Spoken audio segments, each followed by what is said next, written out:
All right, I'm going to start this early because of Eugene putting that in the chat. All right. I'm going to give a little bit of time, guys, for people to join in because there's a lot to go over. I think there's a lot of guys out there right now that are talking about this court case in ways that could be impacting players' decisions when you shouldn't be making any decisions right now. So we're going to get into that. There's an article actually from D1 Baseball. We're going to go over a lot of tweets, people's opinions on what they see as the effects this is going to have. I have a video coming out later today, guys. So just be ready for that to come out, talking about what this means. What is the current state of it? Is it an official thing yet?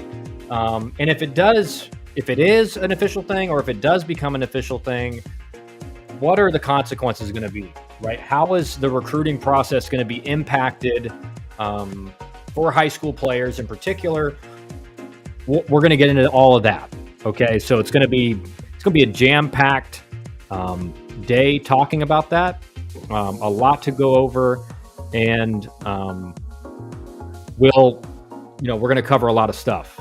So thanks for scanning the QR code. Guys, remember, if you're looking for help in the recruiting process with this news about the Juco stuff, it's only getting worse and worse. Scan that QR code. If you're looking for help in the recruiting process, fill it out. We'll meet with you to discuss what we can potentially do and how our process works.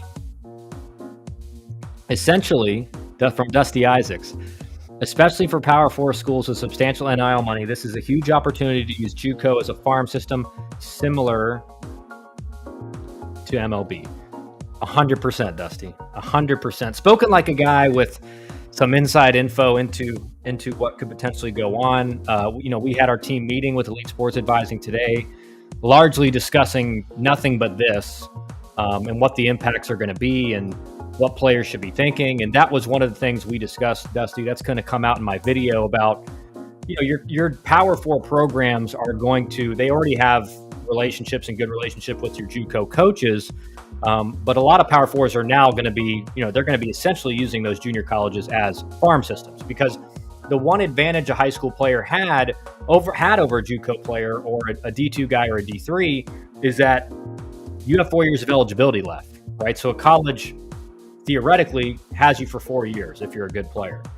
Well, now the junior college guy has the same thing if this becomes a reality, right? Okay, so we're gonna get right into it, guys, and start from the top. So let's see here. One of the main tweets that kind of caused all this. So last night, and this is kind of the beginning of it. So I'm going to bring this up on screen. Let me zoom in so you guys can read it first before I do it.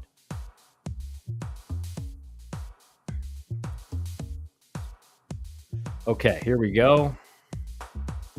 And guys, like I said, ask your questions, what you think about this potential change and everything like that. So with today's injunction on Diego Pavia's eligibility, and this was obviously last night, Utah State running back Rashul Faison plans to enter the transfer portal, his agent tells On3 Sports. So this all began with Diego Pavia, the quarterback at Vanderbilt, essentially bringing it to court that he deserves extra years of eligibility, right? Cap says, "Sup, Kyle? What's up, Caps? Welcome back to the chat, man." So a second football player is now already testing the waters on the Diego Paiva court ruling today. I don't know if I'm saying it right. It will be very interesting to see if the NCAA challenges this further in court or just starts allowing all junior college athletes to transfer without it counting against their NCAA eligibility, right? Did this injunction open Pandora's box for NCAA baseball during already turbulent times? So this is and there's a tweet up here that I want to get to. Obviously, this is the quarterback here for Vanderbilt, who this is all stemming from his granting of another season of eligibility from Kendall Rogers. NCAA rules are often unenforceable these days if you're willing to go to court and fight it. What's interesting about this decision is that All-American reliever Evan Ashenbeck Texas reliever Gage Bohm, and countless others had these exact waivers denied by the NCAA last season. So this is one of those things where is the precedent of it happening once now going to impact future cases? We have some people in the chat. So from Ace Gaming, is this going to make it harder for high school recruits to go D1? 100%. 100%. Like Dusty Isaacs brought up earlier, what you're going to see is junior colleges are now going to become almost farm systems for the Power 4 programs in that region. So a lot of high-end, and again, if you're a superstar, if you're a Drew Burris caliber high school player, you're still going to get recruited by Power 4 schools. Those top 50, top 100 players are still going to be getting recruited, right? It's the guys, and we talked about this on the meeting. There's 1% to 3% of high school players that are elite, and they're going to have a lot of success at Power 4.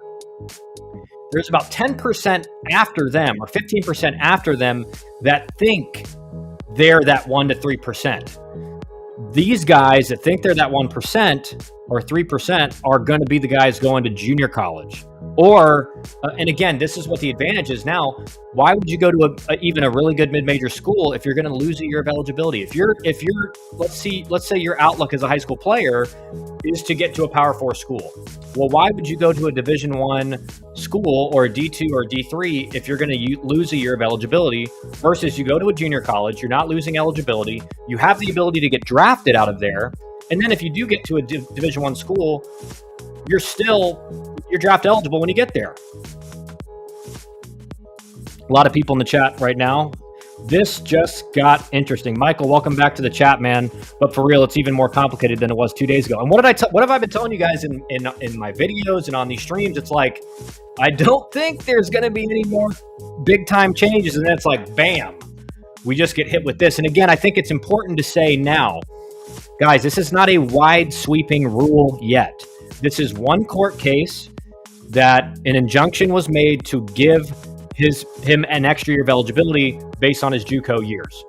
Now, there's another football player right now doing the same thing, and I think this is kind of the way it goes. NCAA, I think, will fight this because it's going to create roster nightmares. Like, think about, you're going to have a ton of players this year, next year, and the years in the future that are from 2 years of Juco. And all of a sudden, if those guys have an extra 2 years of eligibility, that's going to make it harder for high schoolers to get recruited because now you have 3 extra guys that have 2 more years of eligibility on your roster. So it's going to create roster issues. It's going to create recruiting issues. And again, it's going to really impact Division II and Division III because right now, the advantage you had at Juco is you could transfer after a year, right? You could transfer after 2 years. You weren't able to do that from Division II, Division III as much. Now you can do whatever you want, right? Transfer wise.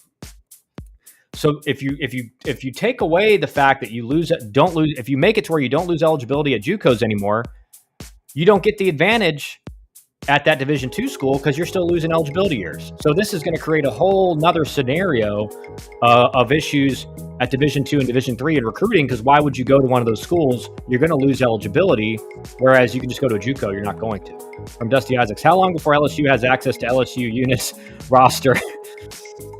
Literally call them up for a weekend series. Yeah, I mean, again, it's like these. It's almost, and again, we this is not an official ruling yet, but like how kind of all of these things have typically gone is that one guy, all of a sudden, the court case happens, and now there's going to be probably hundreds of people bringing this to court. And then the NCAA is almost like, we don't want to spend all this money fighting all these court cases. Let it happen. I mean, that's probably how it happens. Now, does it happen this year? Does it happen immediately? Does it happen in 3 years? We don't know. So if you're a high school player and you're a JUCO and you're thinking about making a decision between a D1 or a D2 or a JUCO, and you see these tweets, a lot of people are tweeting like this is just the law of the land now. That's not the case, not yet. So if you're considering JUCO, again, it's probably a good route, but don't assume this is going to be the scenario when you get to campus, right? There's a chance that this gets shot down. There's a chance that the NCAA fights this so hard that it doesn't become a thing. JUCO will have to start NIL money. Booster will grow in JUCO level as a farm league, you are saying. Yeah, I mean, again, it's like this is going to create so many scenarios. You can't even predict all of them. But it's safe to say that junior college immediately, if this becomes the official ruling, and it's an official rule, junior college becomes immediately the best route for most high school players. You don't lose eligibility years. Again, I mean, one of the jokes we made, Wally Crancer, one of our Southeast guys, made a joke. It's like you're gonna have to start creating daycares at these colleges because these players are going to start having kids. They're getting so old. And it's funny. It's something to laugh about, but it's also like, man, it's kind of getting there, right? I mean, these guys are already, college baseball rosters are already older than they've ever been, and if this becomes a rule, I mean, it's like you're gonna have the same average age as a AA or AAA roster in professional baseball. Michael Nodelman, the thought I had using the IL model, Juco can get called up to D1 for 15-day or 10-day and still not count. Okay, so like a disabled list or injured list. 2, and it's a year eligibility. Yeah, I mean, again, I think that's already going to be a model amongst Division I teams. I think they're going to give these Division I schools like an extra 6 guys that aren't on the roster but can still practice and stuff. You're going to have a DL or an IL type model there already. I think it's a stretch maybe that you give it to where you can get called up from a JUCO, but who knows? I mean, we have no idea, and that's a valid point. Canes, still wondering what is going to happen. Yeah, again, I mean, we don't know how hard NCAA is going to fight this. I mean, they may be getting, they're probably in meetings right now discussing it, right, and getting advised on what they should do. And I mean, I think the logical outcome is you think just more and more people are going to bring this to court. And then again, I tweeted earlier, I think as soon as some of these rulings go the same way as they did for Diego Pavia, it's just going to be the law of the land at that point, right? Because there's nothing you can do. Craig Sisson, welcome back to the chat, Craig. Canes, you weren't the first chatter today, man. I'm disappointed, very disappointed. Baseball is going to end up like hockey. I'm not an expert in hockey, Craig. Explain that to us. Explain that. I don't know in what regards you're saying that, but explain it to us if you can. CM, welcome to the chat, man. In your view, are there any negative consequences to existing JUCO players? No, I don't think so. Again, this is the other thing. It's like, are the guys that are in, maybe a JUCO player transfers to a Division I this summer. Now, is he grandfathered in and that eligibility doesn't count for him? Or does it only get made for guys that are going to be in JUCO next year or whenever this rule gets made official, if it ever does? That's a question we'll have to wait to understand. But as of right now, I don't see any negative consequences for existing JUCO players. Because again, those guys are always going to be highly recruited because they're proven players. Coach JV from JUCO football has heard that the NCAA is not going to appeal. Okay, well, see, that's what, I texted a bunch of my, good friends at junior college level coaches, and they all see it as this is going to happen. It's going to happen, right? And again, it's because all these other things that have gone on with NIL, with the portal, all those were basically made because of people bringing stuff to court, and then instead of just having to fight all these court cases and spend a bunch of money in litigation, the NCAA is like, we're just going to do it. TMB, welcome to the chat, man. With this rule, does this mean more kids in high school reclassified to graduate 1 to 2 years early?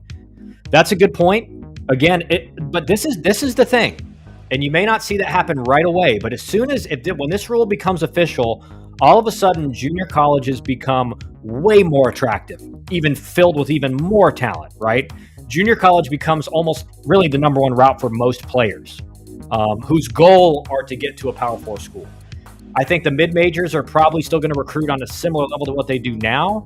But again, you're going to be competing against junior colleges now where in today's climate and even years past, guys would rather go Division I, so they'll go to a good mid-major. And again, those good mid-majors are going to be fine, but it's those lower D1s, the lower level mid-majors that may end up getting really heavily impacted with this as well, because junior college becomes such an attractive route.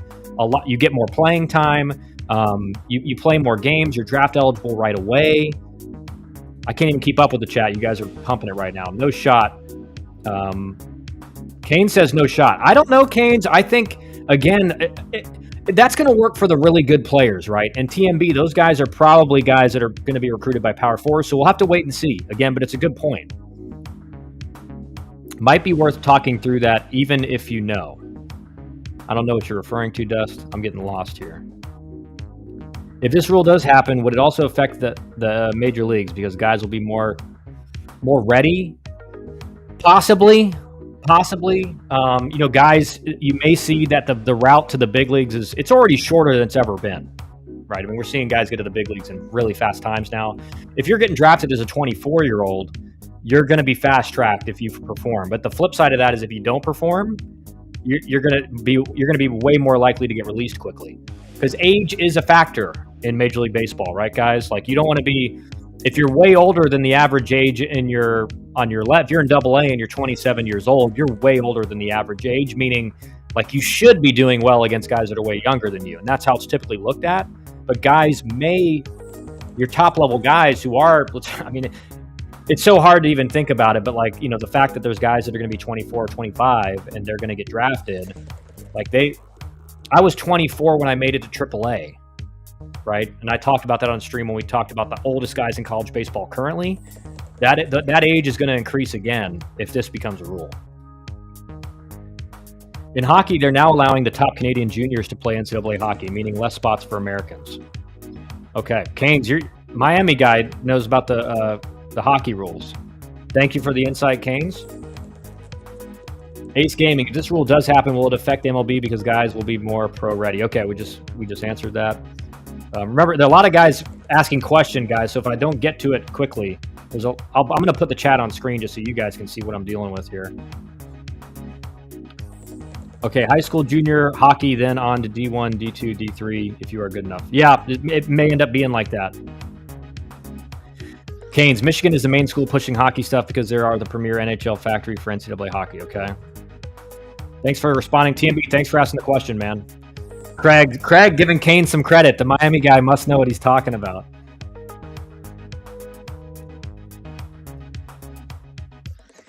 Dusty Isaacs, 16, 17-year-olds can't and won't be able to compete against 20, 21-year-olds.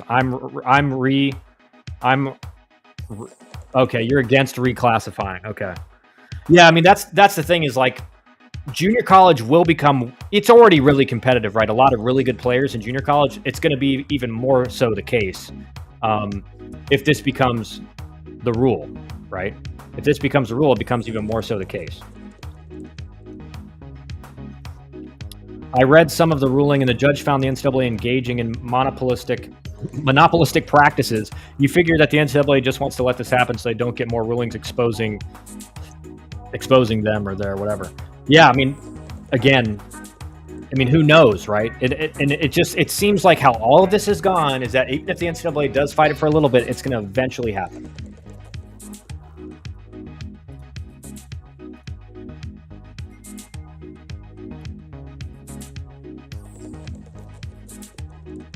And Dusty Isaac said in regards to Canes, he's 100% right about the reclassifying.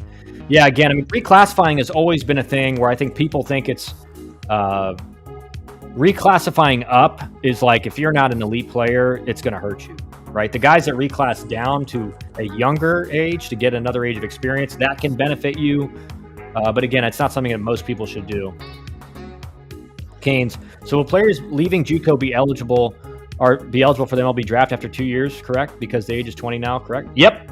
Yeah, 100. I mean, Juco, you're always eligible for the draft at a junior college. That's like one advantage where there are some elite players that just want to go play pro ball, and they may, a lot of teams will tell them if they're getting draft interest, they'll say, hey, if you go to this Juco for a year and you perform well, like we're going to draft you. That's always been the advantage of Juco. But yeah, 100% they'll be draft eligible that first year out of Juco at a Division I. How much do you think the bar is going to raise at Juco compared to 5 years ago? Substantially, if this becomes the rule, right? Substantially, because it's so attractive that one, you're going to get a lot of they play a lot more games at the junior college level, a way more competitive fall schedule, and again, you don't lose years of eligibility. So you're not, again, if you go to a Power 4 and you don't play and you don't get a red shirt or whatever, you're losing eligibility. You go to a mid-major and even if you do play, you're losing eligibility. This gives you the option to essentially, after a year or two, transfer to a Power 4 and you've got all 4 years. Equal protection under the law. It's for everyone. Maybe, cost. Maybe. BA, welcome back to the chat, man. And Jahir, thanks for chatting, man. Thanks for the question. Any compelling reasons why a D1 program would prefer to bring in younger high school players, i.e. establishing team culture at a young age? That's one of the things we discussed on our meeting today, guys. A lot of your mid-major schools are saying if you go too heavy in the portal, it's really hard to develop a culture in team chemistry with a lot of guys that are from a bunch of different places, right? And you are going to see, I think a lot of there's two rules of thought at the mid-major level right now. And Pat Pinkman, our Mid-Atlantic guy, was talking about this in our meeting today. He said they're either going all in the portal and that's what they're doing, or they may be getting one or two portal guys and then they're really focusing on developing high school talent. So there will be your mid-majors that are like, you know what, we're going to go all in on high school guys, try to get as good of players as we can and develop them. But again, junior college becomes such an attractive route that you're now a mid-major who maybe wasn't used to competing with junior college now is. From Jahir, do you think this will be the same with NCAA? That's a question a lot of people are asking. That is a question a lot of people are asking is NCAA going to make the same? Are people in NCAA going to bring it to court and see if they can get the same thing? Who knows? We don't know yet. Canes. The question will be, Jahir, how many of the premier high school guys will be going the Juco route now? Will premier Power 4 schools tell recruits to go Juco first? I think you will see Power 4 schools definitely doing that. It's just a question for that premier high school guy. Does he value going to a D1 and playing in a premier conference? Or does he value going in the draft after a year? In worst case scenario, he's a good player but doesn't get drafted where he wants, he can go to a Power 4. And then get paid a lot of money too, right? And you're seeing that in football now. Guys are not going in the draft because they're a quarterback in the SEC making $5 million. And they're like, yeah, life's pretty good here.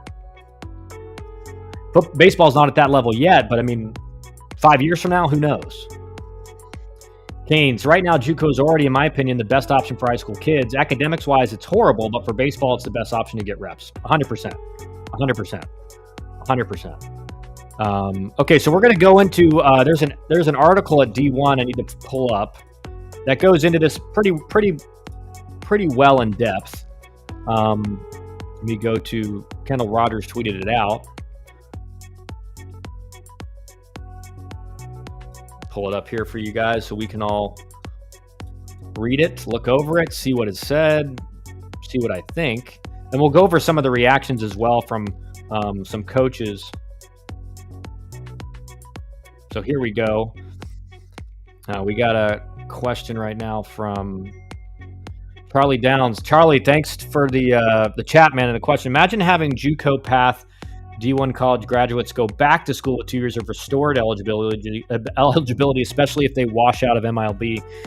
Yeah, I mean, I could assume that's going to get nixed, right? Like, how could you let guys at Power 4 play 3 or 4 years of eligibility and then go back to junior college? I don't know what the point would be unless you just really love. Again, if you're like most people who are playing college baseball, like the goal is to get to a higher level, Division I, and then get to pro ball. But if that's not going to be a thing, probably smarter to start your real life and start making some money and everything like that. Mark Payton, hope I'm saying that right. Thanks for the chat, man. Will every sport retain the 4 years of eligibility? We don't know. I mean, it's for football right now. Again, I could see with all these changes in college baseball and how roughly it's affecting high school players, I think a judge is even way more likely to grant an injunction for a college baseball player than a college football player, right? So, I mean, who knows what all sports will be affected, but I can imagine if it works for football and it works for baseball, they're going to apply it to as many sports as they can. Gabe Hauglin, thanks for the chat, man. For late bloomers like my 15-year-old son but have real talent, this is a huge deal. He has an extra 2 years to get bigger now. Former Juco guy here. Wish I had 2 more years. Gabe, just really important. 100% agree with everything you said. This is not an official ruling yet for everybody, right? We have one guy that's won the injunction, who's won his case. Certainly, it looks like everything is moving towards this becoming an official change. We don't know yet for certain, right? We don't know yet for certain that it's going to be a thing. Keynes is telling us, there's people hearing that NCAA is not going to fight it. If that's the case, boom, that's going to happen quickly. Every Juco coach I've talked to and members of our team have talked to, is saying this is going to create a cluster. It's going to make everything even crazier, but it's probably going to happen. That's what every junior college coach has said. Canes, I do wonder what is going to happen to Power 4 schools. Are they going to fight to push the 2-year eligibility rule? Because Power 4 is going to get worse in reality, in my opinion, because kids can go pro out of Juco. That is true, right? I think the allurement of the elite Power 4 schools with their facilities and the TV games and playing in the NCAA tournament, playing in the conference, I think that'll keep them in a fine spot. But certainly you may lose some guys who are like, you know what, I'm going to go Juco and go pro after a year. And that's always been the case, but it may be more attractive now. Going to tag you in some baseball talk that they used in the lawsuit. Okay. We'll look at that after we look at this article.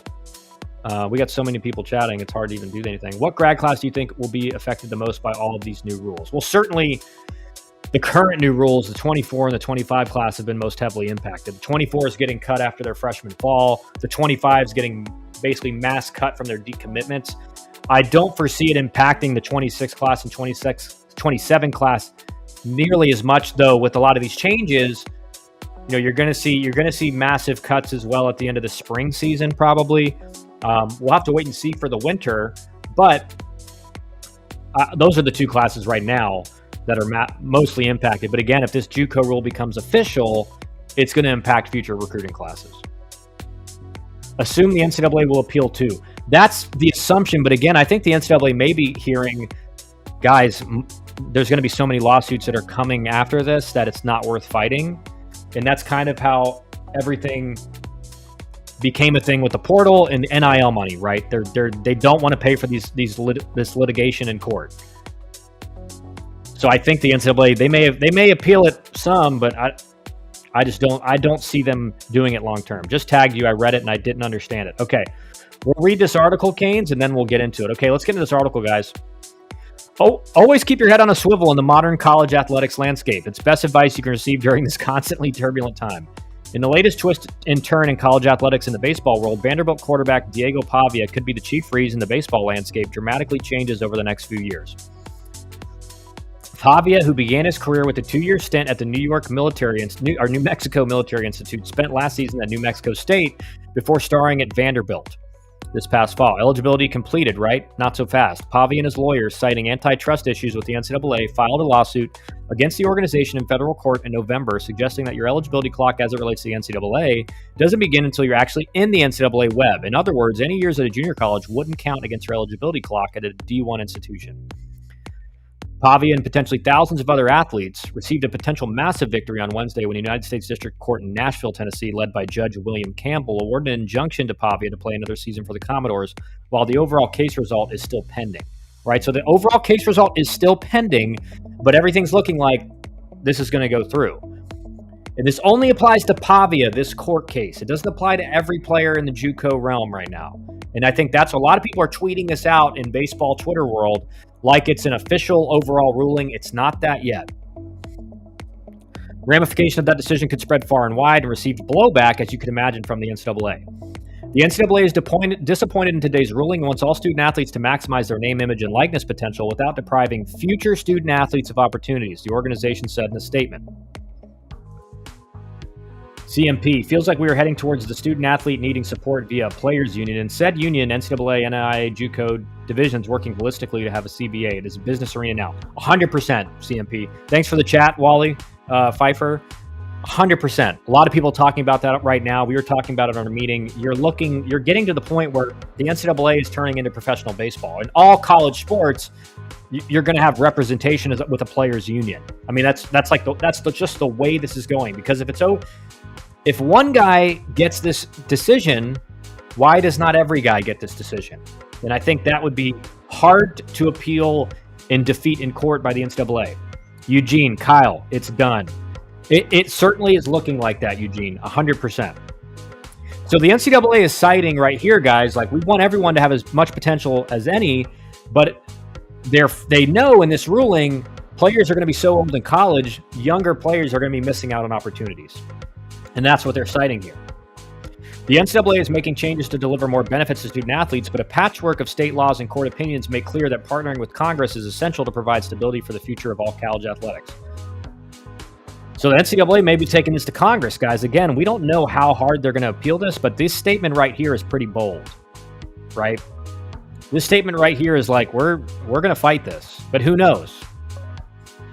The court decision is not necessarily final, though Pavia will for now have the ability to play the 2025 college football season. The fate of other student athletes in the same boat is undetermined. For now, the NCAA has not appealed the decision. However, the NCAA can appeal the decision, and the case could then go to trial where the judge would have the ability to side with the NCAA upon further examination. Adding further complexities to this court case is that it could ultimately end up as a case decided by the United States Circuit Court or as a final straw, the United States Supreme Court. Can you imagine that? This going all the way to the United States Supreme Court. That would be crazy. Guys, remember, if you're looking for help in the college recruiting process, in the top right corner of the screen, there's a QR code. Scan that. If you're looking for help in the recruiting process, if you're a guy that's going to go in the portal or a guy in high school right now, scan that QR code and fill it out. The injunction could have opened Pandora's box in college football. Just hours after the decision was released, Utah star running back Rashul Fison announced he was planning to enter the transfer portal and was willing to go to the legal route to obtain eligibility. Okay, so there's another guy already doing it. So what does this mean for college baseball? It could mean junior college participation soon doesn't count against your Division I eligibility. You'll have to let it play out in the courts or see if the NCAA ultimately gets proactive on this ruling. On the flip side, it opens the door for a groundswell of players to file waivers to get another year of eligibility, right? If this does happen, so many players are going to be able to file for another year of eligibility, and then you have another roster nightmare where there's going to be another round of this in the future if this becomes the ruling for future cuts, future roster cuts. It would be hilarious if all of a sudden the NCAA said, well, we're going to make it a 40-man roster now because of this decision with the Juco. Some notable college baseball players would have benefited from this ruling just months ago. Former Blinn Texas College Products Texas reliever Gage Bohm and Texas A&M All-American left-handed pitcher Evan Aschenbeck were strongly considering returns to their respective institutions. However, previously denied waivers gave both a strong indication that their waivers too would get denied. Bohm went on to sign with the Mariners as an undrafted free agent, while Aschenbeck signed with the Cubs after getting selected in the 13th round. Many coaches have reached out to D1 baseball over the past few months to say they, too, had players who received significant roadblocks to gaining another year of eligibility. So this is not a new thing. People have been trying to get these waivers, especially for the last few years, and they all have been denied. So what was the difference here, and what is the impact of this one decision going to be? Again, the decision is not even finalized yet. NCAA can appeal it, take it to court, and then it could get overturned. In the most recent news, and perhaps a sign of shifting tides, North Carolina infielder Jackson Vanderbrake, before the Pavia ruling, had a waiver approved this week by NCAA to play a fifth season. Vanderbrake played 2 full seasons at Tacoma College in Washington before spending the last 2 seasons at North Carolina. He was an All-ACC infielder 2 seasons ago before having 80 at-bats last season. Vanderbrake could be the first of many college baseball-related eligibility waivers to be approved by the NCAA in coming months. Some players with the same eligibility clock as Vanderbrake had waivers denied a few months ago. Which again, it's like, well, how do you deny those waivers and then not go with this one? And Canes, we're going to get to those things you tagged me in here right after we're done reading this article.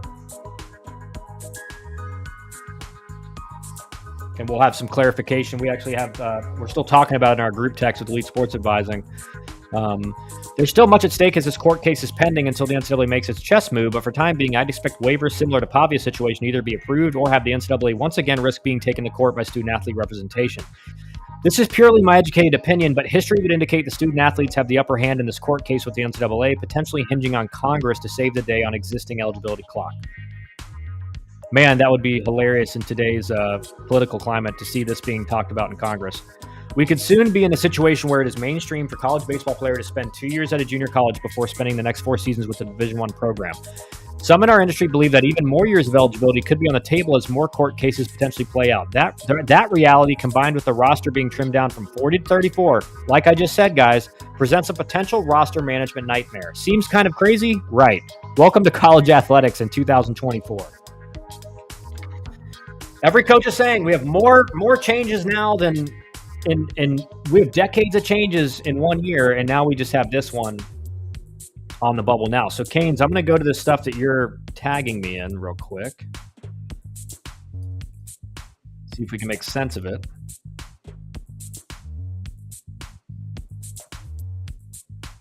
So one thing from our Elite Sports Advising group text, so from Pat Pinkman, from Brandon Goebel, the Juco advocate on Twitter, some clarification so people understand how this works. This ruling is for one player for one situation. Like I've been saying, it's a prelim injunction with trial pending in a case now enjoined. Same as the other cases that led to rule changes. Nobody wants hundreds of lawsuits.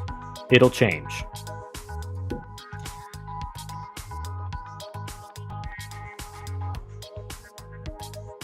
Maybe we need to get Brandon Goebel on the stream to see what he thinks. The language works legally, but I'm no lawyer. If Juco prevents you from capitalizing on money by negating 2 years of eligibility and potential NIL, it's a violation of antitrust laws, sort of.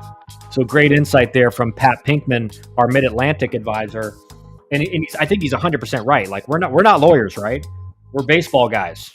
But with all these NIL stuff, and if you make the case that because you lost 2 years of eligibility playing at a junior college and you couldn't maximize your NIL, maybe there's a case there.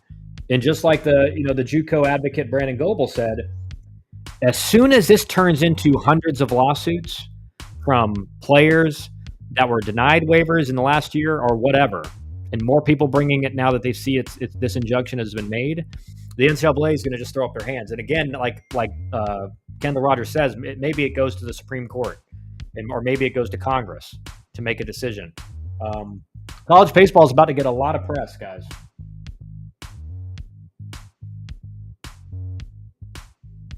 So to the stuff that Keynes was talking about, and guys, I want to hear what your thoughts are on all this, kind of what you think is going to happen. Obviously, we got a lot to talk about. This is an exciting day. Seems like we're having these days once a week now. So Vanderbilt quarterback Diego Pavia's Mark Payton just woke up to all of this, trying to wrap my head around it. What even was the reason of the ruling? NIL? That's what we're about to look into. It seems like that might have been the case, right? Because they cited antitrust laws, meaning he was not given the opportunity or maximized his opportunity of NIL because he was, he had a year at a junior college. Gabe Hogland. Yes, all of that is true, but the court agreed that because of NIL money, the NCAA's rules are now commercial in nature. Obviously, a different court could disagree, but I think this is over legally. So Gabe giving us his expert legal advice on what he thinks. And again, I tend to agree with you, Gabe. I just don't know. And it seems like, again, the NCAA makes all these changes with NIL and the portal, and they don't really see kind of what the downstream, some of this stuff, it's like, how could you ever foresee it? But that one change of NIL combined with the portal has just opened up Pandora's box for all this stuff in college baseball. And like Kendall Rogers said, not only are the Juco guys probably going to end up getting, I was a lawyer in a previous life, Gabe. Oh, okay. So we can trust this opinion. Maybe you're not practicing anymore, but you're telling me you know what you're talking about. All of a sudden the Juco guys get 2 extra years of eligibility, or however many years they spend at a Juco. And then all of a sudden they're already giving guys extra years of eligibility who didn't play at a Juco. So again, these guys in college are going to be having kids before they're done in college. I made the joke on our meeting today. I said, you're going to have kids basically, you're going to have players saying they're officially retiring from college football or college baseball at this rate. Manny Sanchez, if this happened when I finished 4-year ball in 2012, I would have stayed and been the Van Wilder of college baseball. Never graduate. 100%, man. 100%. I could see guys doing that. Let's go to Wally Pfeiffer. Long-term strategy. NCAA could proactively avoid more lawsuits and use their big pockets to acquire the other athletic organizations. Stronger in numbers, unprecedented times, call for out-of-the-box thinking. Yeah. We're in crazy times in college athletics, man.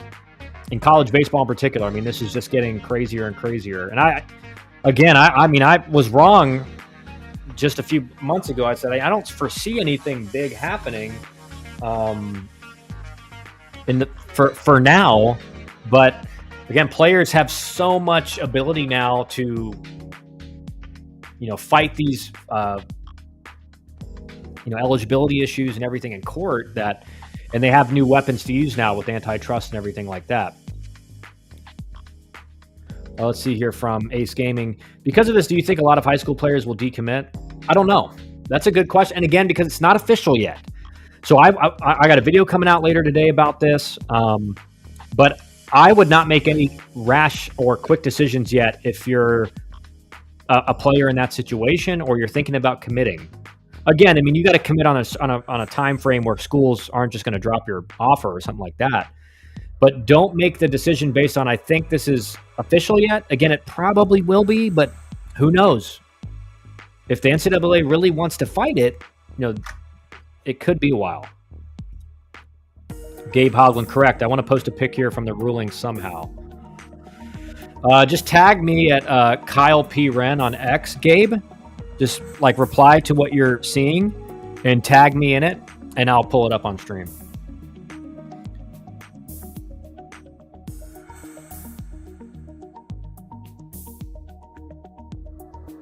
So as one might have guessed, the opinions in the Ohio transfer portal and Tennessee pre-enrollment NIL negotiations are going to loom large as important precedent here. The bylaws at issue here in Pavia's situation. Okay, this is going to be legalese that I don't think anyone wants me to read through. Hopefully Sam does a good job of explaining it. A bit of inside baseball on this one, but another court finds that the Sixth Circuit's formerly tentpole opinion in Bassett versus NCAA for antitrust discussion of NCAA compensation rules just isn't relevant anymore. Yeah, I'm not qualified to read this and tell you guys exactly what it means, but here we'll look at these bylaws here. A student athlete shall not engage in more than 4 seasons of intercollegiate and competition in any one sport. An institution shall not permit a student athlete to represent it in intercollegiate competition unless the individual completes all seasons of participation in all sports within the time period specified below. From the Pristine Faith, thanks for the chat, man. If you are a sophomore at D1 Juco as a freshman, can you reclassify now as a freshman? Well, the rule is not official yet, right? So you don't have now, if you want to take it to court yourself and try to get it, you have that option available. It's looking like it will eventually be the official overall rule. It is not that yet. I don't think you wouldn't reclassify as a freshman. You'd have one more year of eligibility, right? Because you're still technically a sophomore, at a Division I, you're in your second year, right? So you're a sophomore no matter what. But that year at a JUCO just doesn't count towards your eligibility, so you would still have 3 more years. Essentially, that's how it would work. Will this destroy post-grad programs? It just depends. I think definitely it's going to hurt them. It's Greg. Thanks for the question.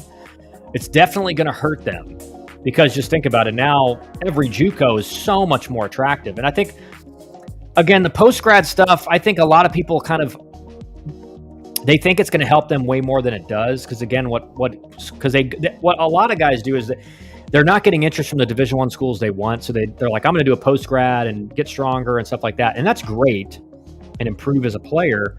But these big D1s are looking for proven guys, right? They're looking for guys with track record. And the post grad, it doesn't necessarily give you the big track record if that's your goal that you kind of need. Pristine Faith. Thanks. Gotcha. My son plays tennis. Yeah, I mean, I think this is eventually going to apply to all sports, right? That's probably what you're looking at. So getting back to these bylaws, a student athlete shall complete the student athlete's seasons of participation within 5 calendar years from the beginning of the semester or quarter in which the student athlete first registered for a minimum full-time program of studies in a collegiate institution, with time spent in the armed services, on official religious missions, or with recognized foreign and aid services of the U.S. government being accepted. For international students, service in the armed forces or an official religious mission of the student's home country is considered equivalent to such service in the United States. So basically, the bylaws here, the court is saying this is not a thing. But yeah, Gabe, tag me, like I said, at Kyle P. Wren, you see right here. In the picture you wanted to post, or maybe you saw it on X, I don't know. Make a post on it on X and then tag me in it, and I'll look at it. So guys, I mean, we're in crazy times, and let's look at some of the reactions here from people on X that are kind of, most people know on baseball Twitter. So this is kind of a funny one here from Kendall Rogers. And this is kind of every college coach's, especially in baseball's, reaction over the last 6 months. College coaches in every sport right now. Like, oh no, here's more stuff. And this is Jonah Milchuk, assistant coach at Wake Tech. Now, again, the National Juco Colleges Athletic Association has come out in support of this, right? They're all for it. Again, it's making Juco way more attractive, so of course they're going to be all about it, right? But again, guys, if you see people out there tweeting that this is like a legit, already done deal thing, it's not yet. It probably will be, but it's not yet. So this is Matt Bomasol, or Bomasol, I don't know how to say his name. This is his take on it. Just a horrific ruling for the NCAA that they will fight to the end. So his take is that the NCAA is going to really fight this. And they better win so this doesn't become the law of the land. So he's against this. Any high school player worth their salt can go Juco for 2 years and stay draft eligible. If Jucos develop, these kids will get popped after 1 to 2 years and never step foot on a D1 campus. D1 will be filled with bad body, average talent transfers that are too old. The studs with projectability will be littered in junior college. So his take is that this makes junior college so attractive that why would you go to a Power 4 or any Division 1? Again, maybe he's talking about just D1 in general and not the Power 4, because the Power 4s are still going to be attractive, right? But those players that are like, my goal is big leagues, Juco, even more attractive now. And why would a player want to go to D1 if they have draft interest? D1 baseball is a mess. Colleges building rosters full of grad transfers, cutthroat transfer portal activity, 24 to 25-year-olds running around. I'd rather sign and go develop. So his take is like, this becomes the law of the land. He thinks way more players are going to just spurn D1 and go Juco because you're draft eligible. And if the Jucos do a good job of developing guys, why would you go D1? Unless you really just kind of want the extravagant facilities and everything like that and the college atmosphere that a big D1 provides. That's it, right? That's it. How long do you think it will be official? Carson Arndt asks. Thanks for the question, Carson. Welcome to the chat. We don't know. Now, how all of this has gone in the past, Carson, just like with NIL and with the portal, is that as soon as and again, there's probably people right now trying to file suit following this decision. This injunction applies to Diego Pavia for this situation. It's not an all-encompassing thing, right? So it doesn't apply to everyone yet, but when will it become official? We don't know. We have no idea. We don't know how hard the NCAA fights it. If the NCAA decides they're not going to fight it, it could be very quick. If the NCAA decides it's going to fight it, it could be a while. From Greg S. Thanks for the welcome to the chat, Greg. Does this apply to D2? Will NIL follow to compete? Not right now. It doesn't. It does not apply to D2. But again, I don't know how. How do you not include that now with this ruling? How do you not include D2 and D3? So who knows? But right now, it's not dealing with D2 or D3. And if it doesn't end up applying to them, they're going to be significantly hurt in recruiting.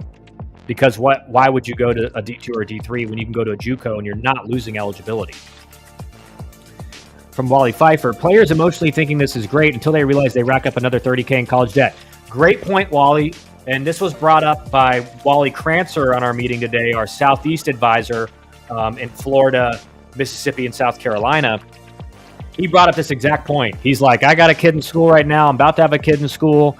And what people aren't thinking about with this is the added 2 years of eligibility means, again, if maybe you went to a Juco to save some money for a couple years, then you're going to have 2 years at a D1 that's a little bit more expensive.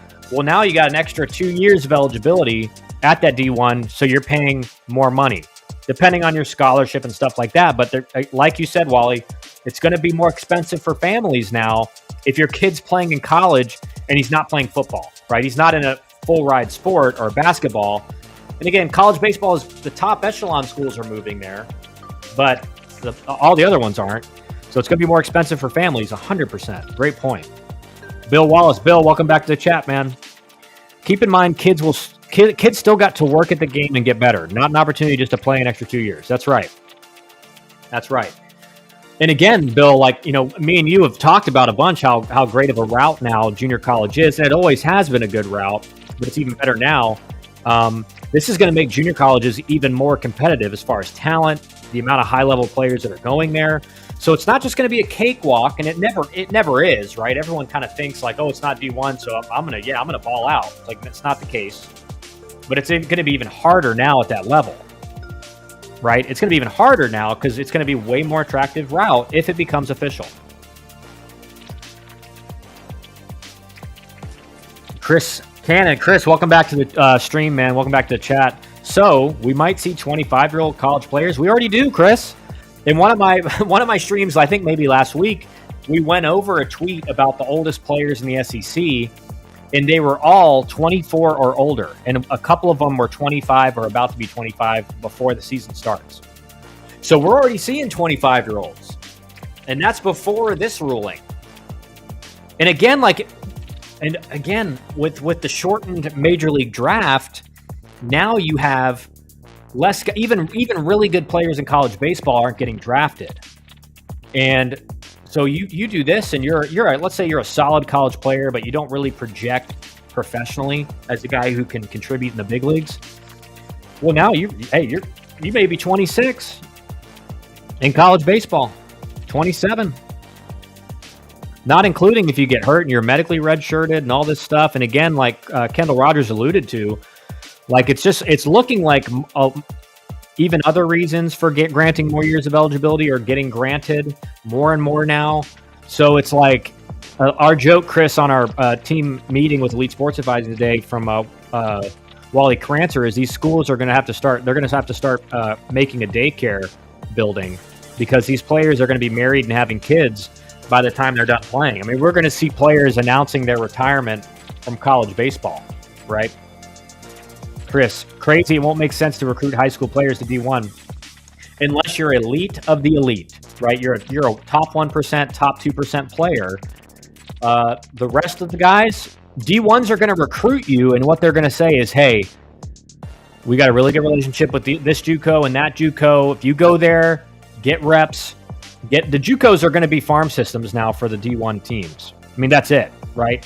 When this rule becomes official, like it looks like it will, Jucos are going to be essentially farm systems. You're going to be in the minor leagues of college baseball. That's what it's going to be. Maybe that's my title for my video tomorrow. The minor leagues of college baseball. 3K Sports Unlimited LLC Baseball. Welcome to the chat, man. My take on this has always been if you want to play pro baseball, go to a Juco.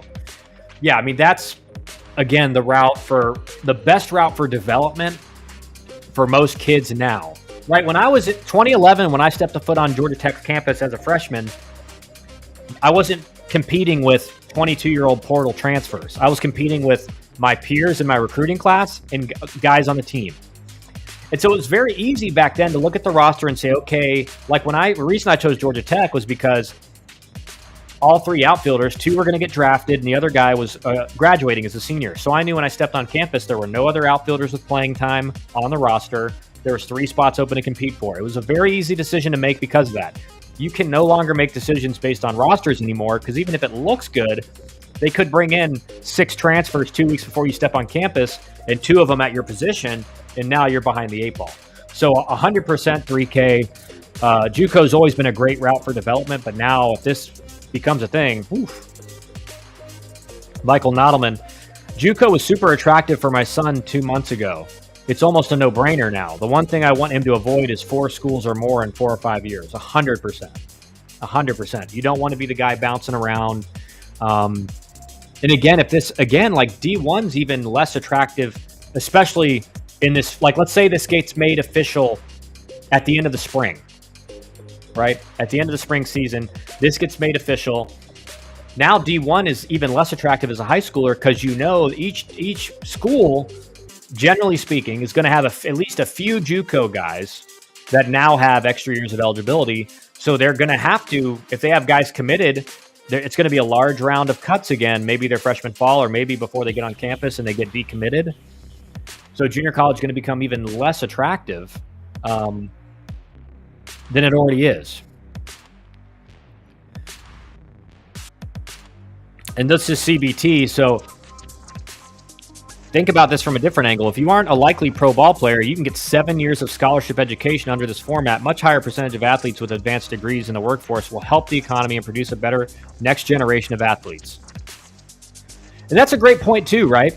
If you're getting a lot of money of your school paid for, again, there's a difference between if you're at a school and you're not getting a lot of scholarship aid and you're racking up either debt or having to pay a lot of this. It doesn't make sense for a lot of families, but it does provide a route for you to get your, your MBA or, start working towards a PhD or a law degree or medical degree, whatever, right?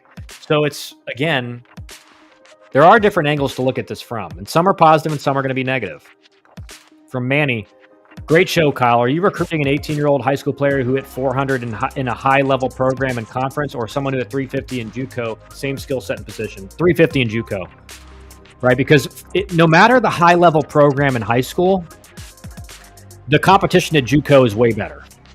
It's going to be way better, right? So that 400 in high school, and just to give you an example, I played in a really good conference in Georgia. Went to a private school, but it was a really good private school conference. And, I hit, and for my career in high school, made 455. I hit my best year, I hit 549. And my first year on campus at Georgia Tech, in a much different offensive landscape, right? It was, the ball went nowhere. It was a dead ball era college baseball. I had 340 my freshman year. So those numbers in high school are going to fall pretty dramatically. It's just a question of how much. Whereas a JUCO guy, you're going to expect those numbers to pretty much be similar, maybe a little bit lower. But with there's plenty of high school guys that rake in high school because the pitching is, no matter how good the conference is, guys. I get this all the time. Players are like, well, in summer ball, I'm facing guys that throw 94 all the time, and I'm like, no, you're not. You're facing 84, 83 typically, maybe on average, and then you're going to face some guys that throw. There's a difference between a guy that throws 85, 88 or 85, 87 and touches a 90. Well, at Georgia Tech or at Miami or at Tennessee, you're facing guys that sit 92 or 91. They don't hit 91. And that difference is immense. It's way bigger than people think.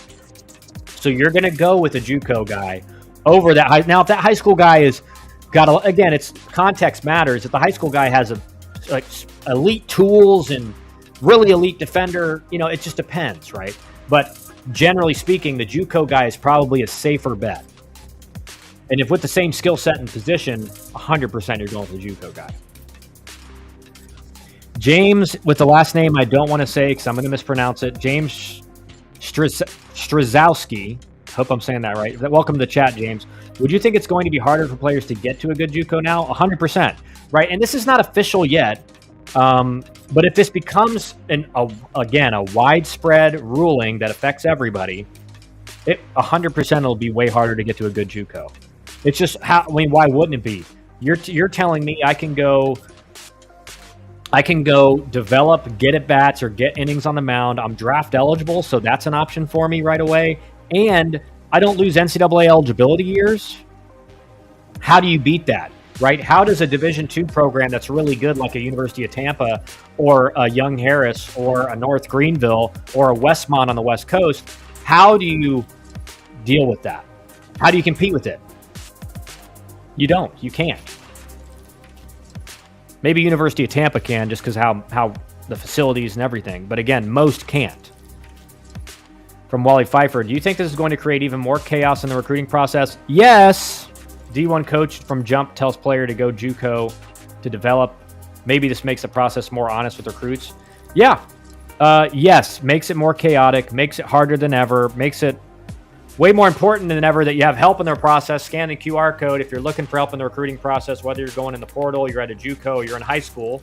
We work with all guys at all levels. So scan that QR code if you're interested. Thanks for the plug, Wally. But to answer your question, yeah, that's what will happen. 100%. That's what will happen. D1 schools will be having conversations with players and they may really like the player. That's what pro teams have done for a long time, right? You talk to a guy that you have interest in. You say, you know what, if you go to a Juco, that's what they did with my dad, right? A long time ago, the Yankees drafted him out of high school and said, if you're not going to sign, go to a Juco, and we'll draft you again next year. And he ended up getting drafted by the Expos out of the St. Petersburg Junior College. But the JUCOs are going to be feeder programs. They already are, right? Like a Southern Union in Alabama, like they send a lot of guys to Auburn. So your JUCOs have always done that, like Blinn in Texas to A&M and all the big schools in Texas. But it's going to be even more so the case now. Way more.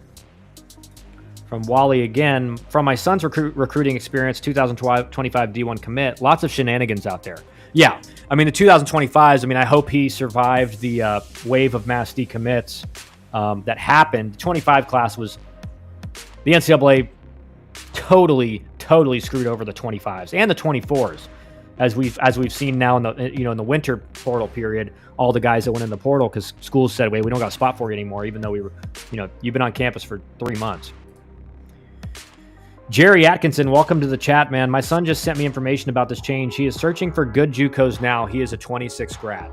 Yeah, again, it's not an official change yet, Jerry, and that's what I'm trying to get this out. Share this stream with your friends. Share it with anybody you can.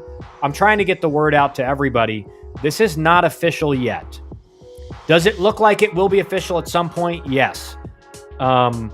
Is it going the way of NIL and the portal? 100%. That's what it's looking like. That this is going to be the exact same thing that happened with those two things. So enough people filed suit. NCAA is like, we don't want to pay for all this litigation in court, and so they made the change. So in my view, Jerry, it's going to happen. It's just a question of how hard the NCAA is going to fight this. And then in their statement that they made, it does seem to look like they are going to fight it.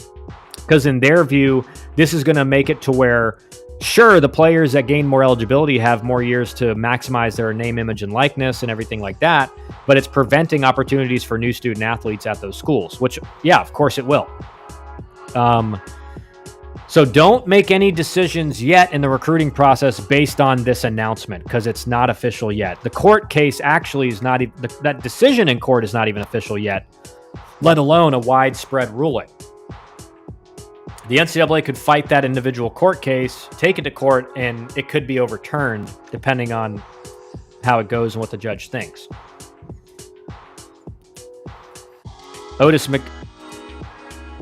Head coach at Emory Baseball. Otis, I think the NIL negates some of that. Players can make $1 million playing at a high-profile Division I school in the SEC or the Big 12, develop and improve their draft grade. I think he's talking football. Baseball, you're not making that, right? And Matt says this, vast majority of SEC, ACC, etc. players are not making anywhere close to that. But there are guys in these conferences making 6 figures, okay? And a lot, there's way more than you think that are making $150,000, $250,000. That is a reality. So baseball is not on the football level where you're making, if you're a premium player, you're making millions, or at least around $1 million. But baseball is certainly headed in that direction as more funding becomes available, as more schools, booster programs are supporting it, and their alumni are supporting it. Baseball is heading in that direction. From Carson, do you think eligibility would be granted immediately or for the future, such as next year? That's the question, Carson. If, let's say, this becomes an official ruling, is it a blanket covering for everybody? Is the 40-year-old guy who played 2 years at a junior college and 2 years at a 4-year, does he have 2 more years of eligibility now? I don't know. Certainly the players in college, I would assume, are going to be grandfathered in. So it's not, I don't think it would just be, because now there's already, this ruling shows that. So it's going to be anybody coming in the future, anybody that's currently in college that has played at a junior college. I think that's probably how it will be ruled. So that eligibility, as soon as that ruling comes about, it will be granted immediately.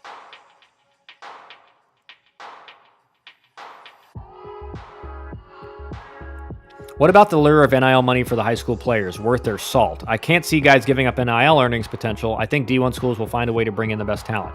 It's obviously a factor, but 99% of freshmen aren't getting any kind of significant NIL money in baseball. 100% true. There is also a track record being established of potential drafted freshmen that are stuck on the bench and not playing in D1 baseball.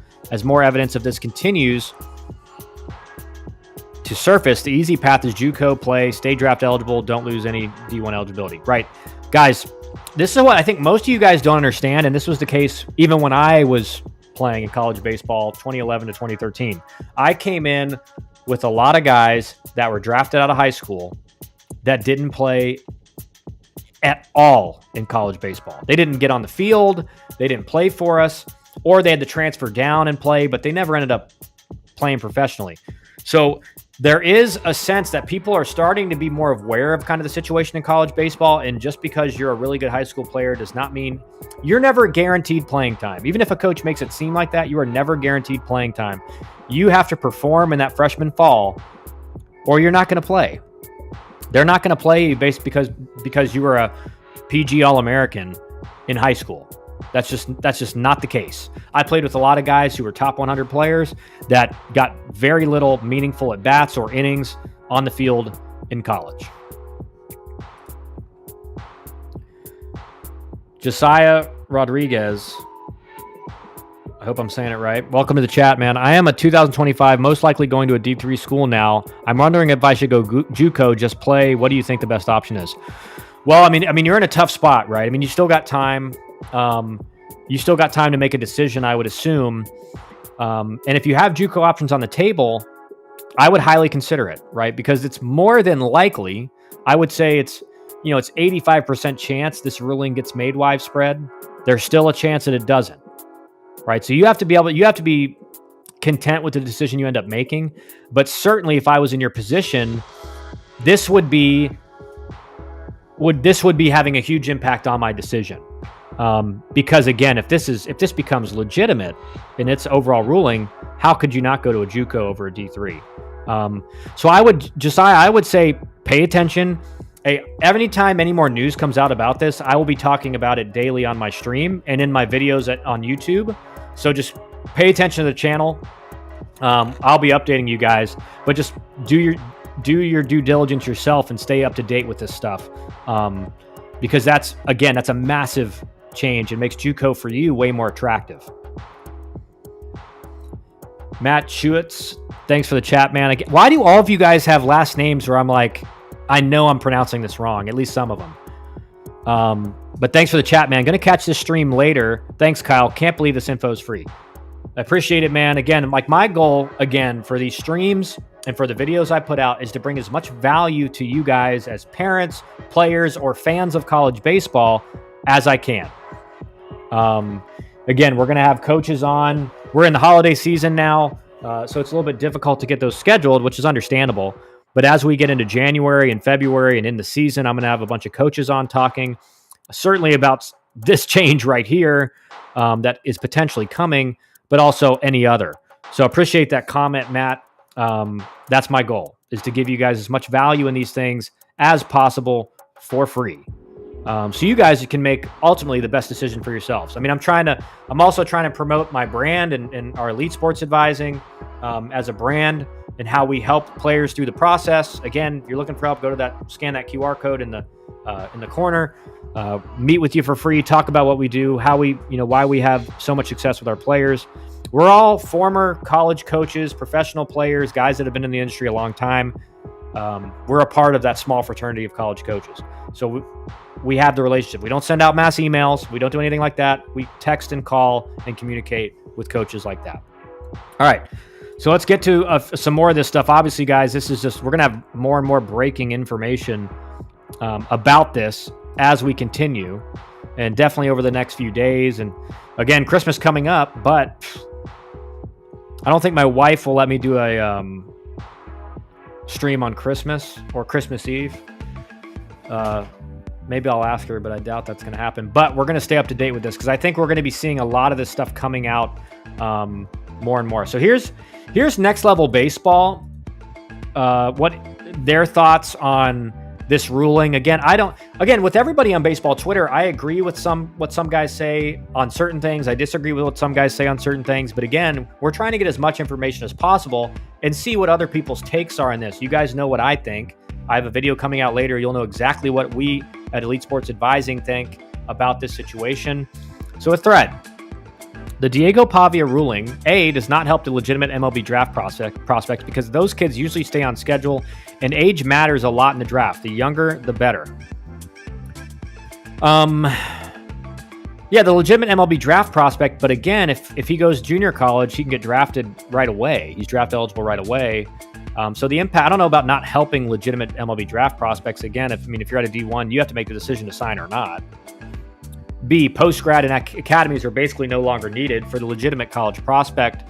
They will still have some value for players not good enough to play in college that simply want to continue to play. True, right? And your legitimate college prospect, there's not a lot legitimate college prospects ever going to post-grads because usually those guys have some options on the table. And now with this Juco ruling, it's just like, why wouldn't you not go Juco at all? I mean, some guys... There's a lot of players out there that are like D1 or bust type players, and that's just unfortunately the worst mindset to have in this era of college baseball recruiting. Could you have that mindset even back when I was getting recruited? Sure, and it was easier to get to D1, but you got to go where people want you, man. It's not like, who cares if you're on a D1 roster sitting the bench? I mean, you're gonna be tired of sitting the bench at some point. C, legitimate MLB prospects, top 10 round type players, should consider playing Juco instead of their senior year of high school because it allows them to play better competition and keep their eligibility if the draft doesn't work out. I think that's a good point. You may see some people trying to graduate early to go to a junior college vis-a-vis like what Bryce Harper did, right? He skipped his senior year of high school, went and played Juco. Obviously, he was an elite player. But it is interesting for your really good college players because if you think you're going to be a really good college player and you're not going to be able to step foot on a D1 campus as a senior, why not go to Juco, face better competition, and you're not losing eligibility years? That's a good point. D, this helps the roster filler type college player. Play additional years of college baseball and also takes opportunities from other roster filler type players. This ruling benefits the average and also hurts the average. Yeah, I guess you could see that. E, Major League Baseball values D1 baseball more than high school, junior college, and other levels of college baseball. Legitimate high round draft picks belong in D1 baseball, and the model MLB has now created for the draft. What else? Arguments welcomed in the point of the thread.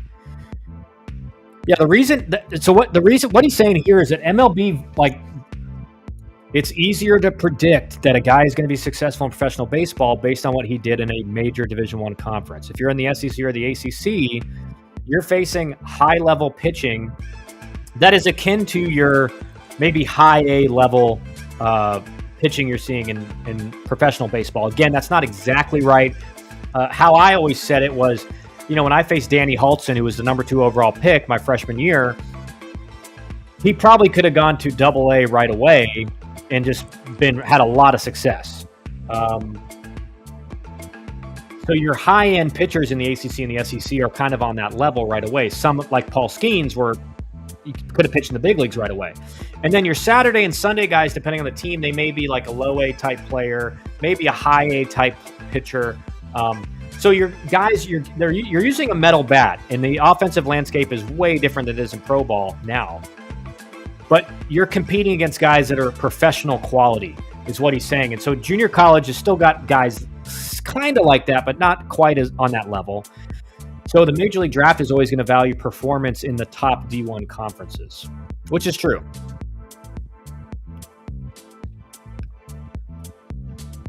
Canes, Kyle is the GOAT. Canes, I appreciate you, man. I appreciate you saying that, dude. You're the GOAT, man. You guys are all the GOATs for making these streams fun.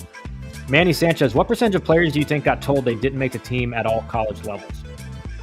It's hard to say percentage-wise, man, but I don't know if you're talking about for after this fall period about making the roster, but it was certainly way more than in years past. I mean, you're talking some schools 5 or 6 guys, 7 or 8 guys, some schools a little bit less, but I mean, you're talking about percentage-wise probably on average, maybe 10% of the roster got told, hey, you're not going to be on the team this spring. Aris Reyes, welcome back to the chat, man. Go play where you're going to be loved, appreciated, and guaranteed playing time. You cannot hide a star under a rock. If you're going to be good, anywhere you go, you will make it. Jose Batista, Russell Martin, Jose Caballero played Juco. Do not be deceived. All of this is a business. If my son is so great as a player, he'd known. That's right. And you're never going to be technically guaranteed playing time, but again, there's situations in schools where you know you have a better chance of getting that playing time. Lockdown Lonnie or Lanny or Laney. Again, another name I'm like, oh no. Thanks for the chat. If I went to a D1 to Wyoming and then Juco 1 year, do I get that 1 year back of Juco? Yeah. I mean, again, this is not an official widespread ruling for everybody that's ever played at Juco. This is one guy in one court case that it applies to right now. But what everyone's saying is that based on how all of this has gone in the past, it's more than likely it's going to become kind of the law of the land at some point in the near future, depending on how hard the NCAA fights it. And from their statement, the NCAA statement, it looks like they're going to fight it. The question is just how much are they going to fight it? We don't know. We don't know. But certainly lockdown, and I love your name on YouTube. Certainly, if that does become the case, yes, I believe your Juco year, you would be granted that year back for eligibility. So from Johnny Holstaff, love that name. No doubt, positives and negatives. It will hurt the current high school seniors committed to D1 schools, especially Power 4. The writing has been on the wall to go the Juco route first anyway, like I've been telling you guys.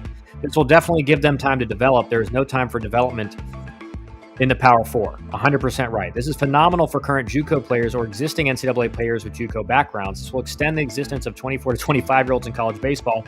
MLB is loving this, saves them money. Right, and that's a good point. I mean, I don't know if MLB, maybe they're not loving it, but again, like the high levels of college baseball now are kind of like the minor leagues. You're looking at it. You used to not look at it like that, and I know my dad would. I'd love to. I'd probably have my dad on here again soon to talk about just the effect of age on college players and how front office types and guys that are involved in the draft look at that. I'll give you my thoughts. I mean, the older you are in college when you're drafted, the quicker you need to show something in pro ball. That doesn't apply as much to pitchers anymore, but to position players, your prime is you're looked at in your prime from 24 to 29, right? That's looked at as your prime, or 23 to 29. So if you're getting drafted at 25 or 26, like you got 3 years left of your prime, meaning you better get to the big leagues fast if you're going to make it. And there's probably a shorter leash for you to have success before you're released.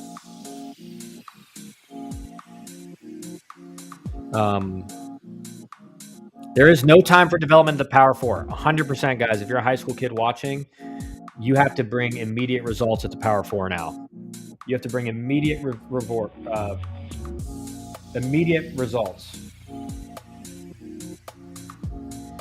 Because if not, you're gone, right? It used to be if not, you're sitting the bench, and maybe you have time to develop over the summer. Now you're getting released before that even happens. You're getting cut. Makes me think of junior hockey and it working, not working, depending on the situation. Yeah, and we talked about that a little bit earlier. I mean, guys, this is just the amount of craziness going on in college baseball. And another tweet from Next Level Baseball we're going to look at here and just get my thoughts on it, what you guys think. I'd love to hear what you guys think. The overwhelming majority of incoming freshmen belong in junior college. The overwhelming majority of thousands, yes, thousands of kids that get bounced at the break or after their freshman season at D1s should have been in Juco. They weren't ready to compete. They weren't physically strong enough, or they simply weren't mature enough, or they simply weren't disciplined enough. Usually the players legitimately deciding between signing a pro contract and attending a school have the highest percentage chance to get on the field as freshmen. Parents and players, get good advice, be realistic, and don't buy the BS rankings hype. 100%, guys. Like, that's what us at Elite Sports Advising, like when we with all of our clients, we have a decision meeting where we get on a Zoom or a phone call. We talk through all the options that are available. It's time to make the decision on where the kid ends up. Our number one goal, we don't care if Tennessee offered him. We don't care if LSU offered him. we're going to advise. It would make us look great, right, for the kid to commit to Tennessee or Georgia Tech or LSU or University of Georgia or Miami. We're going to advise you on where the best place for you to go right away and get on the field is. Meaning we don't care where you end up. We care that you're playing. Now, ultimately, it's your decision at that point. But we're going to help you through that process because it is the most difficult and the most important decision you make. A lot of people say, well, yeah, I understand the value of having a recruiting advisor help you in recruiting and make connections with coaches and stuff. But guys, the most important thing is like making that final decision, because so many kids make it based on the wrong things, and then they end up bouncing in the portal the next year because they don't have that guidance. And they don't have people that have been there, that have been in college baseball for a long time and know how it works to help them through making that decision. So he's 100% right. From Maurice, if your kid's dream is playing ball, you cannot make it. There are professional leagues nowadays all around the globe.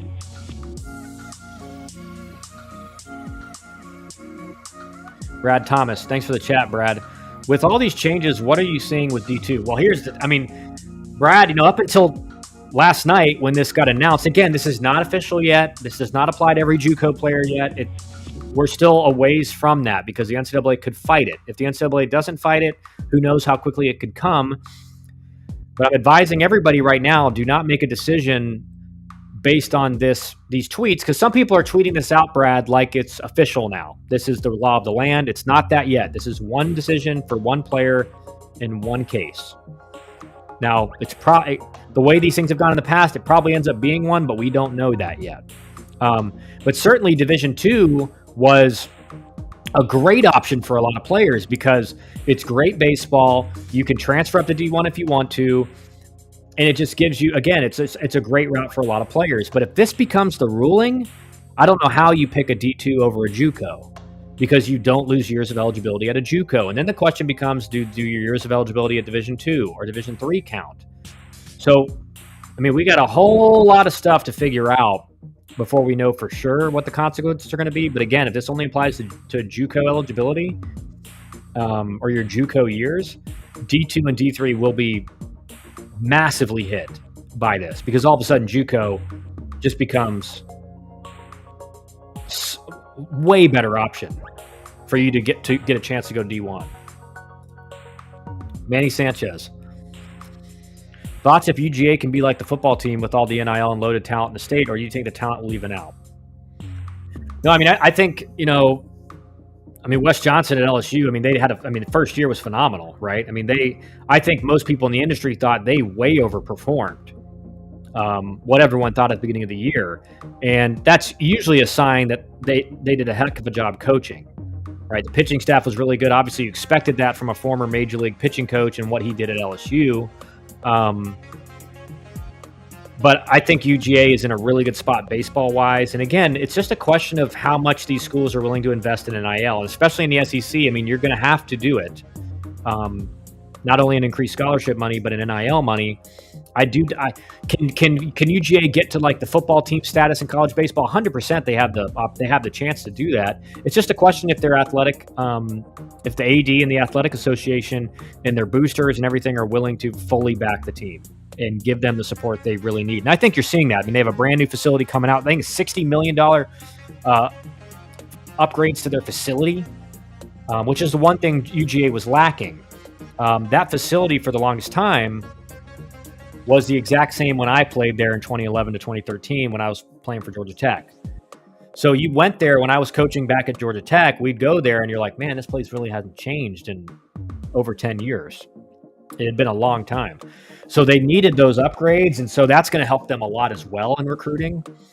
So I think UGA is on a really good spot. And just that first season under the new coaching staff, they really overperformed, which is a great sign that the coaching did a heck of a job. Canes. Clemson is already doing that, Manny. Yep. 100%. 100%. UJ will likely be at 25, use NIL financial aid to get to 34. Yeah, I think 100%. The guys I know there, I know one of their assistant coaches really well, Brock, and, they're going to be backed. Are they going to go to all full rides? Probably not. And there's not many schools that will, but Again, we're hearing that Clemson may, your LSU may, but certainly all the SEC schools and the big, the Power 4 schools that are going to try to go to mid-20s. I had Zeke Pinkham from Kent State on last week, one of the best mid-majors in the Midwest, and they're going to try to get to 18 or 19. So I think, here's the deal, guys. In 2 or 3 years, you're going to see a lot of programs, especially at the Power 4 level, that are getting really close to full rides for everybody. And I think as that continues to increase, it's going to motivate other schools to do the same thing. Yeah, at least get as close as they can. Certainly not. A lot of schools are never going to be able to get to full rides, but if they get to 17, right, that's 50% for every player they're recruiting, which makes them very competitive with academic money they can add on top. So back to this thread by Next Level Baseball. When you step on a college campus, nobody cares what you did in high school or travel ball. 100%, guys. If you're a high school player, it's not about what you did in high school. It's not about what you did in travel ball. It's not about the fact that you got drafted. It's about, okay, what are you showing us on the field right now in the fall? You don't show that you can handle yourself and you can compete and you can put up quality at bats, or you can command the strike zone and you can miss bats. You're not going to get the amount of playing time you thought you were going to get. No one cares. Typically, pitchers, when they get on college campus, all of a sudden their velo goes down by 2 or 3 miles an hour. It's weird, but it's kind of always how it is. So they don't care that you threw 94 in high school. They care what you're throwing when you're on campus. It's supposed to be highly competitive to allow the cream to rise to the top. Players that aren't strong enough, physical enough, and good enough aren't welcome anymore because they can't help the team win. Competitive athletics are designed to be cruel, rude, and nasty at times. Starting at a level that you can't compete at is a product of bad advice and immaturity. The overwhelming majority of incoming freshmen belong in junior college, and the transfer portal popularity supports my theory. Right? What he's saying is that so many kids are making a decision, that D1 or bust decision, that it's probably not a good idea to do this, but I'm going to do it because I want to go D1. I want to make, and my brother made a great thread on this. Jordan Wren, at All I Do Is Ren, made a great thread about this, is that kids care more about making the commitment post on Twitter so all their buddies can see it, that they committed to a D1, over, well, how likely is it that you're going to even get to play there? They don't, again, this is a long-term decision you need to make now. It's not about, well, I got to step foot on LSU's campus for 3 months and then I got cut. Like, no one's going to care. And that post about your commitment is a year gone now and no one cares about it. You guys, you got to make careers that are, you got to make decisions that are the best for your career in the future. If your goal is to play professional baseball, if this ruling comes about, man, Juco, why would you not go Juco? Unless you're just a stud of studs. And again, it's not that you think you're a stud of stud, it's that the coaches think that. Canes. That definitely helps you from the chances of getting cut, though. They're way more likely to cut a top 200 kid playing decent than a top 50 player that looks bad. I don't know, Canes. I don't know if I necessarily agree with that. Because I was, again, if you're a top 50 kid and you look bad, they don't care that you were a top 50 kid. Right? I've seen guys get cut that were top 50, top 100 players, and a guy who was top 500 balled out in the fall. And again, every scenario is different. There's context that needs to be known. But at Division I, man, if you don't look like you can cut it in the fall, chances are really bad for you. And maybe you don't get cut, but you're not going to play. And again, it's more forgiving if you're a pitcher. Position players, like, you got to show up ready to go. You got to show up and show that you can handle the pitching. You can have quality at bats when guys have the best stuff you've ever faced. Because I remember my freshman year facing Buck Farmer, who's pitched in the big leagues for 10 years now. Luke Bard, who pitched in the big leagues. Jed Bradley, who pitched in the big leagues. Mark Pope, who was our Friday guy and pitched all the way up to AAA. So that's our 4 best pitchers were essentially all big leaguers. That's what we were facing every day. And I think that's what kids don't understand, is they think, oh, it's just college guys. It's like, no, those are guys who, like, in 3 years or 4 years are going to be pitching in the big leagues. So if you can't cut it against those guys, and that's, again, in the ACC and the SEC, that's like every team has one guy like that, right? Every team has a Friday night guy that's potentially a big league caliber pitcher in a couple years, or 3 or 4 years. So it's a whole nother level than, well, he throws 92. I've faced 92 before. It's like, you're not thinking about this correctly. Canes, we almost cut a kid that got drafted by the Reds this offseason. We kept him because of the potential. Yeah, and again, the potential, that's a part of it. It depends on your roster makeup, how much spots you think you have to be kind of flexible with. If you're a pitcher and you have your high potential pitcher, you're going to get more chances than others. But again, it's more cutthroat than it's ever been. I understand what you're saying, Canes. It's just, I think it's on an individual situation basis. Wally Pfeiffer, any noise of NCAA offering solution to add, recruit, commit legislation to manage over-recruiting by many schools. Call it a self-reporting portal with visibility that serves as a commit capper per class. I don't see that happening at all, Wally. The NCAA wants to... Every indication they're making is they want to get out of policing all this stuff, right? They want players to have as much flexibility and freedom as possible. And with that, you're kind of basically saying the coaches have as much freedom and everything is possible. So I doubt that the NCAA is going to offer a solution to that. Because again, if players have this much freedom, then if they have the ability to decommit, and they have the ability to, a lot of players can get out of their financial aid agreements, or the NIL agreements as they used to be. Then how can you prevent coaches from over recruiting? Because how do they know all these players are going to honor their commitment? Right. That's the issue. That not a lot of people, it's like, if it's good for the goose, it's good for the gander. If it's good for this side, then you have to give the other side as much freedom as well.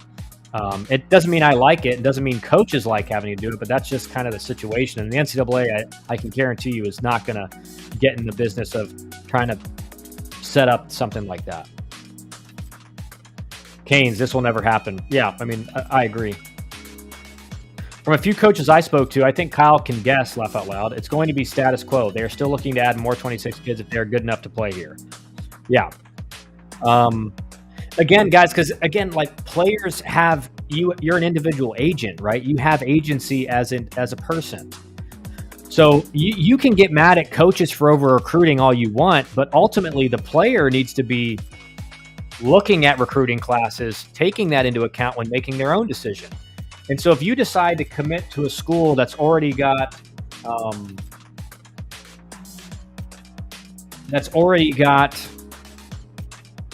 20 commits or 15 commits, like, you're signing up for potentially getting cut, right? And you got to know that going in, and you can't be the person to cry foul when in the fall you get cut. Well, you knew that was kind of the situation going into it. So I'm not trying to put all the blame on the kids. Mostly we should be blaming the NCAA for creating all this chaos. But coaches, like, they got to recruit as many talented guys as they can. And ultimately the kids have to make that decision. From Kane's, kids also have agents as well. Advisors are technically agents. True. I think the baseball ones are 10,000% better than the football ones, clearly. Yeah, and again, it's like, it depends on what's your advisor's motivation. Like I told you, at Elite Sports Advising, our motivation is to see you on the field playing and hopefully getting a chance to play professional baseball. Our motivation is not to post a commit pic of you committing to a top 10 school in the country. Now, if that makes sense, if the fit is right, then we will advise you to make that commitment. But we're not going to make it so that we look good. Our number one motivation is to get these guys in the best situation possible to make the right decision and ultimately help them through that decision. But you're right, Canes. I mean, it's on the advisors as well. If you have an advisor, they need to be thinking about your future first. Football, it seems like the kid is hitting the portal due to the agent, and baseball advisors are pushing kids towards where they can actually play. Yeah, some are, right? Some are. I mean, football, the NIL money is so ridiculous, like, at all levels, that the agents are doing that, right? And they're probably getting a cut of the NIL money. And so that's kind of a little bit of a perverse incentive for the football side, because there's so much NIL money involved. You're talking, if you're getting a 10% cut of $1 million, Like, hey, go in the portal, go in the portal. Like, how is that guy not incentivized to make that decision, right?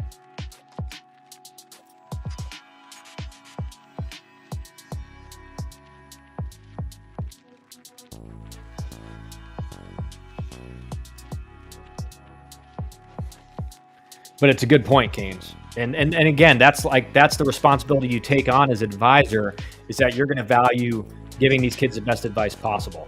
All right. I think we're going to end it there today, guys. Obviously, love all the comments and questions. We're going to be following this all today and tonight. And again, we're going to have another stream tomorrow, same time. We'll probably be talking about this more as more information comes out, maybe some more stuff that develops. Kane says 100%. That's why they are jumping in the portal, because the advisors get way more percentage compared to an NFL agent. So these agents are pushing these guys to go in the portal for their own gain. 100%.